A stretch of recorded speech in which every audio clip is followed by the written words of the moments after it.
Hey basketball guys, we have news. Let's go to more news from the Golden State Warriors, but before that, don't forget to subscribe to the channel and leave your. Throughout the regular season, the Warriors have been missing a big man to protect the rim and grab a lot of rebounds. In the upcoming free agency, the Warriors will make certain moves in search of a center to be a regular starter.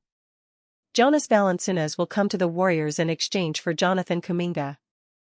Valaciunas will bring what the Warriors need to win more games and be able to seek the championship and recover the NBA dynasty. Heading into the playoffs, it's no secret that Jonathan Kuminga, a high-impact contributor to start the year, is trending toward a divorce with the Golden State Warriors. Landing Jimmy Butler on February 5 turned the 6'7" forward into a Warriors misfit when he returned from a nagging ankle injury in March. Bleacher Report's Andy Bailey predicts the Dubs will swap Kuminga for a Sacramento Kings center who averaged 10.4 points per contest this season in a massive three-team trade. A rebuilding team like the Washington Wizards may be loath to include a draft pick, but Kuminga is the biggest individual prize in this deal, Bailey wrote Friday. And at 22 years old, he's likely to be younger than some of the players taken in this summer's draft. Golden State extracting a first from someone, in this case, Washington, for Kuminga wouldn't be shocking. From there, the Warriors are losing a rotation player in Buddy Hield, who's been less consistent for them than he was at previous stops, and Tracy Jackson-Davis, who, at 25, is older than you think and has already been mostly replaced by Quinton Post. In their place would be Jonas Valaciunas and Corey Kispert. The former turns 33 next month and plays a ground-bound, post-heavy style that may seem antithetical to Warriors basketball, but he could be a heat-check scorer against reserves, think 2019-20 Montrezl Harrell, but with post-ups and dives to the basket, and has long been an underrated passer, 3.2 assists per 75 possessions over the last 4 seasons. In Bailey's massive 3-time trade proposal, the Warriors would receive Kispert, Valaciunas, and a top-5 protected 2031 first-round pick via the Wizards. The Wizards would receive Kuminga, sign-and-trade, and Malik Monk, and the Kings would receive Marcus Smart, Hield, Saddiq Bey, Jackson-Davis, and a top 20 protected 2030 first-round pick from the Wizards, via the Warriors. Valaciunas began the year with the Wizards but was traded to the Kings on February 5. Considering Valaciunas' scoring and rebounding numbers were down this year, it's safe to suggest the ex-Toronto Raptors big man didn't have the best season on the hardwood. Valaciunas averaged 11.5 points and 8.2 rebounds with the Wizards and 8.7 points to go with 7.0 rebounds with the Kings. The former first-round pick averaged 10.4 points and 7.7 rebounds for the season. Still, Valaciunas possesses an offensive skill set that could pay dividends for the Warriors. As a back-to-the-basket big man who doesn't rush his low-post moves or fall for manipulation tactics, the 13-year veteran can still serve as a serviceable frontcourt asset in the big leagues. If Kuminga doesn't turn things around in the Bay during the playoffs, Bailey's fascinating trade proposal could be considered by the Dubs this summer. How Jonathan Kuminga has become the symbol of the Warriors' front office failures. The Golden State Warriors thought they were light years ahead. But they dropped the ball big time with Jonathan Kuminga. The Golden State Warriors are officially in the playoffs, having beaten the Memphis Grizzlies in the NBA play-in tournament, securing the number 7 seed and a first-round matchup with the Houston Rockets. They're hoping to start a deep run with a big upset, but it's not clear what role, if any, Jonathan Kuminga will play in this hypothetical. Kuminga is healthy but did not play in either of the Warriors' last 2 games, an important overtime loss against the Clippers on the final day of the regular season and the play-in matchup with Memphis. He hadn't played more than 30 minutes in a game since December 30 and hadn't broken 20 minutes in 4 of his last 6 games before the pair of DNP coaches' decisions. Steve Kerr offered a fairly benign explanation, per NBC Sports, for why Kuminga's role had been reduced, but one that didn't really address him being removed from the rotation entirely. Mostly, I feel for JK, because I like him. He's been here for 4 years, he's a talented guy. Sometimes things go in a different direction. I think what happened here is pretty obvious, I've talked about it. Jimmy Butler came in. When JK was out, we traded for Jimmy and they play the same position. Our whole team changed. We became an ISO team with Jimmy. Movement with Steph, Curry, and ISO with Jimmy. Jimmy is one of the best players in the league, so it's not as simple as just saying, oh, okay, we'll just play them together. Basketball doesn't work that way.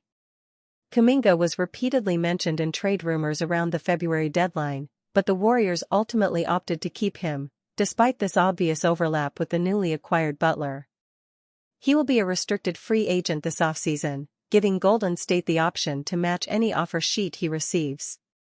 However, the writing appears to be on the wall and The Athletic's Tim Kawakami has said that it's unlikely he's on the team next year. The Warriors have done well in a difficult situation to cobble together a supporting cast for Steph Curry that has a plausible chance of winning a playoff series or two.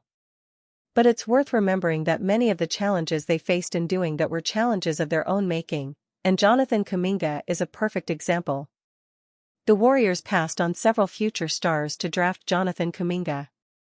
The Warriors took Kuminga with the number 7 pick in the 2021 NBA draft, a pick which they had acquired from the Minnesota Timberwolves, along with Andrew Wiggins, in a deal for D'Angelo Russell.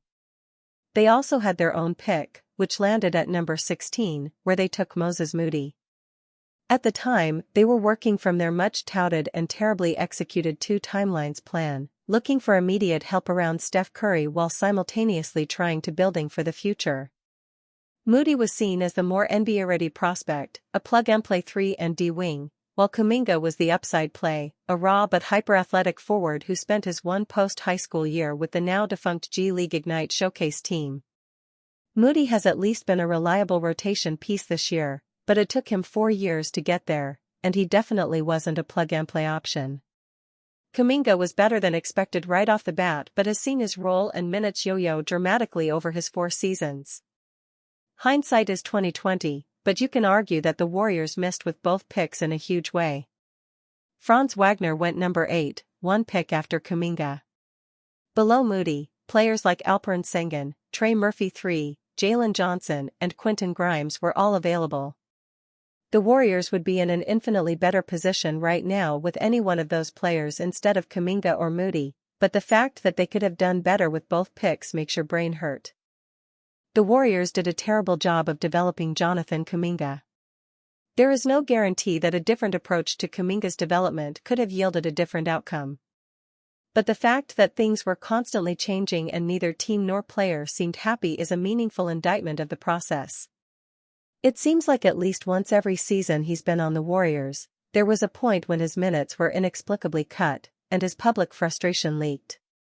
Kerr, for his part, always publicly seemed supportive of Kuminga and his future with the team. But he was never able to convince Kuminga of that or coax him to a level of play that allowed him to actually stay in the rotation in a steadily growing role.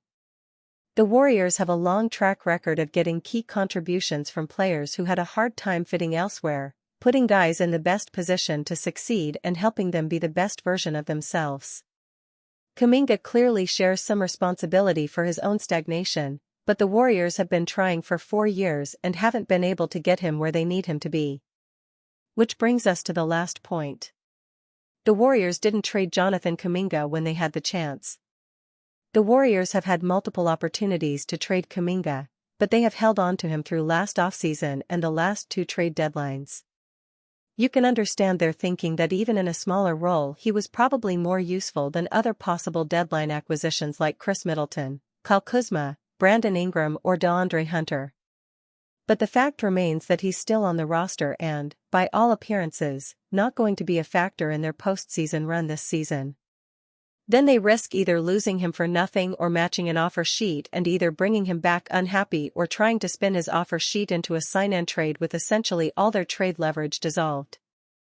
Jonathan Kuminga was supposed to be the embodiment of the Warriors' 2 timelines. Turns out he might not matter much to their present or their future, and for that they only have themselves to blame. Will Warriors trade Jonathan Kuminga? Why rumors surround Golden State star who isn't playing in playoffs? The longer Jonathan Kuminga goes without playing, the more rumors about his departure from the Golden State Warriors will persist. Steve Kerr, Stephen Curry, and Draymond Green have all said the right things. They've encouraged Kuminga to stay ready, that his time will be coming. But for as long as Kuminga sits, in part because the Warriors favor lineups with Jimmy Butler and Green but not him, there'll be trade and contract wonderings galore. Here's how it all breaks down. Will Warriors trade Jonathan Kuminga? Here's where much of the Kuminga discussion has gone wrong. Kuminga clearly can't be traded during the playoffs, but when the playoffs are over, he's no longer a Warriors player. This is the final year of his rookie deal.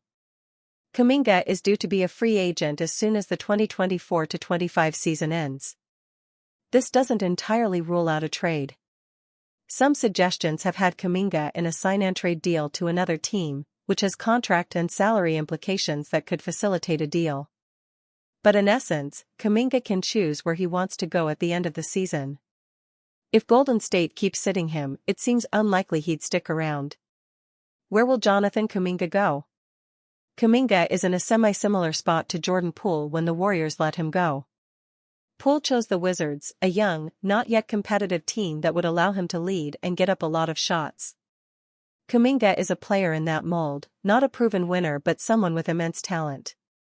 The Brooklyn Nets have been the most popular destination suggested due to their available rotation spots and their available salary. But take a look at the top of the NBA draft lottery. Any of those teams could consider Kuminga, almost as a bonus draft pick with some built-in NBA experience.